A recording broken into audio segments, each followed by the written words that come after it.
മനുഷ്യനും ചിന്തിക്ക്, കള്ളു കുടിച്ചവനെയും വ്യഭിചരിച്ചവനെയും പലിശ തിന്നുന്നവനെയും ഞാനും നിങ്ങളും കുറ്റം പറയരുത്.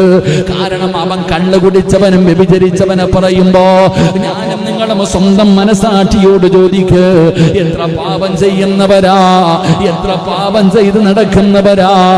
നമ്മളെക്കാലം നശിച്ചവരുണ്ടോ? പടച്ചവനെ അല്ലാഹുവേ, റബ്ബ് നമുക്ക് ചെയ്ത അനുഗ്രഹങ്ങൾ മുഴുവനും ഇരുകൈയും നീട്ടി സ്വീകരിച്ചിട്ട് അല്ലാഹുവിനെ നന്ദികേട് കാണിച്ചുകൊണ്ട് എടാ കള്ളുകുടിയൻ നിസ്കരിക്കുന്നില്ല, ഞാൻ നിസ്കരിക്കുന്നുണ്ട്.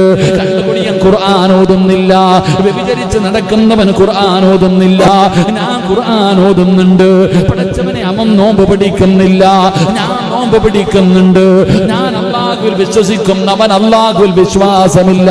അവന് പടച്ച റബ്ബിനെ അറിയില്ല, ഖബറിനെ കുറിച്ച് അറിയില്ല, മരണത്തെ കുറിച്ച് അറിയില്ല, പരലോകത്തെ കുറിച്ച് അറിയില്ല, നരകത്തിന്റെ തട്ടുകളെ കുറിച്ചറിയില്ല, നരകത്തിന്റെ ശിക്ഷയെ കുറിച്ചറിയില്ല. ഈ അറിയുന്ന എന്റെ ജീവിതത്തിൽ ഞാൻ ചെയ്യുന്ന പാപങ്ങള് ഞാനൊന്ന് സ്വന്തം ചിന്തിക്ക്, നിങ്ങൾ ഓരോരുത്തരും ചിന്തിക്ക്. ഈ പായിപ്പാട് പള്ളിക്കകത്ത് കയറാത്തവനെ കുറ്റം പറയുന്നവനെ, ഈ പായിപ്പാട് പള്ളിക്കകത്ത് കയറാത്തവനെ നമ്മൾ കുറ്റം പറയുന്നു. ഓന് പള്ളിയില്ല, പട്ടവും ഇല്ല, നിനക്ക് പള്ളിയുണ്ട്, അതുപോലെ പാവമുണ്ട്. അല്ലാഹു ഈമാൻ നൽകുക.